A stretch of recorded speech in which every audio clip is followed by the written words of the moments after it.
तो भाई बिहार पुलिस में 15,821 सैप जवानों की बहाली 1 जून से प्रारंभ हो रही है। लेकिन ये बहाली हमारे लिए नहीं बल्कि हमारे चचाओं के लिए है। ये भर्ती बिहार में पहली बार आई है लेकिन इतिहास बनाने वाली है। मतलब भाई यहां पे राजा के पुत्र ही राजा बनेंगे, किसान के पुत्र हमेशा किसान ही रहेंगे। रोजगार को ही रोजगार का अवसर मिलेगा, बेरोजगार हमेशा बेरोजगार ही रहेंगे। ये वाली बहाली इन सभी तथ्यों को साबित करते जा रही है।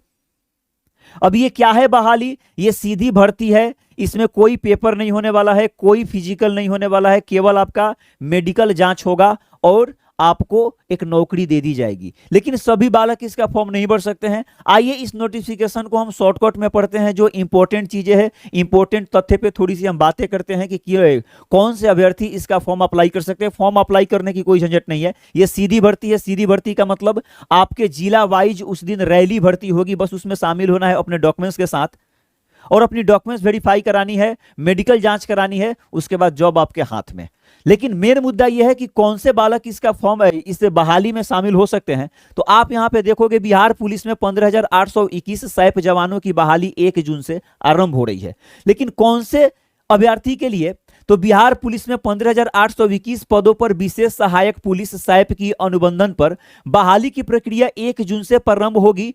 इन पदों के लिए पूर्व सैनिक के साथ ही बहाली पर केंद्रीय सशस्त्र पुलिस बलों के सेवानिवृत्त अर्धसैनिक बलों को भी मौका मिलेगा। मतलब जो पहले से सैनिक रहे होंगे, जिनका रिटायरमेंट हो गया होगा, या अर्ध सैनिक रहे होंगे उनका रिटायरमेंट हो गया होगा, वही इस रैली बहाली में शामिल हो सकते हैं। वो रैली बहाली भाई जिला वाइज आपकी होने वाली है। आप यहां पे देख सकते हो जिला को, कुछ जिलों की ब्यौरा दे रखी है। जैसे भागलपुर एवं दरभंगा में 1 जून को यह रैली बहाली होने वाली है। कोसी, मुंगेर एवं सारण में 2 जून को, तिरहुत में 3 जून, मगध में 4 जून, पटना नालंदा 5 जून, ये पटना भागलपुर मतलब भागलपुर, भभुआ, रोहतास, बक्सर 6 जून को। उपरोक्त तिथि के अलावा भी हर महीने के पहले हफ्ते में वॉक इन इंटरव्यू आयोजित होगा। इस बहाली में बस अपनी डॉक्यूमेंट लेकर जानी है। और मेन बात यह है कि केवल बिहार के निवासी ही इस बहाली में शामिल हो सकते हैं, बिहार वाले ही इस बहाली में जा सकते हैं। और आपकी पोस्टिंग आपकी होम डिस्ट्रिक्ट में नहीं होने वाली है। जैसे अगर आप समस्तीपुर से हो या आप दरभंगा से हो तो आपका पोस्टिंग इधर सारण साइड में कर देगा, अगर आप सारण साइड से हो तो आपका पोस्टिंग उस साइड में कर देगा। होम डिस्ट्रिक्ट में आपकी पोस्टिंग नहीं होने वाली है। और इसकी जानकारी क्या है, आप इसकी सीट वाइज भी देख सकते हो। अत्यंत पिछड़ा वर्ग के लिए 2936, अनुसूचित जाति 2688, पिछड़ा वर्ग 1525, पिछड़ा वर्ग महिला का 510, अनुसूचित जनजाति 163 और आर्थिक रूप से कमजोर वर्ग 1582 सीट, अनरक्षित वर्ग 6417 सीट। ये जो है विशेष जानकारी के लिए संपर्क करें। ये वाली नंबर आपको जो दी गई है ऑफिशियल नंबर है, ये गवर्नमेंट की नंबर है। और बाद बाकी ये क्या ही था, पूरी जानकारी आप जान ही गए होंगे कि इस बहाली ने ये साबित कर रहा है कि राजा के पुत्र ही केवल राजा बनेंगे, किसान का पुत्र हमेशा किसान ही रहेंगे। अवसर तो मिलेगा लेकिन रोजगारों को ही रोजगार का अवसर मिलेगा, बेरोजगारों को रोजगार का अवसर नहीं मिलेगा। मेरा मानसा ये नहीं है कि जिनके लिए ये बहाली आया हुआ है वो इसके योग्य नहीं है। हमें नहीं लगता यार अपनी भारत सरकार जिनके लिए ये बहाली आई है उनको अभी तक उतनी रकम नहीं दे सकी होगी जिनसे उनका परिवार चल सके। भाई नॉर्मल सी बात है, वो अभ्यर्थी भी इस बात को समझ सकते हैं। भाई उन लोगों को बुरा नहीं माननी चाहिए, क्योंकि ये जो 15,821 पदों पर रिक्तियां आई है, काश ये बेरोजगार अभ्यर्थियों के लिए आई होती। बात को आप समझ रहे हो, बोलना क्या चाह रहे हैं। हमारी काम की तो ये बहाली है नहीं, लेकिन ये इंफॉर्मेशन आप अपने चचा लोग को जरूर देना जो पहले से सैनिक थे या अर्ध सैनिक थे।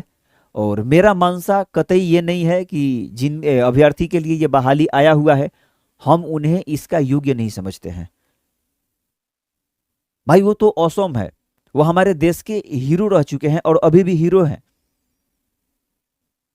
लेकिन मेरा मानना है ना भाई, वो तो पहले से ही एक जॉब पे थे।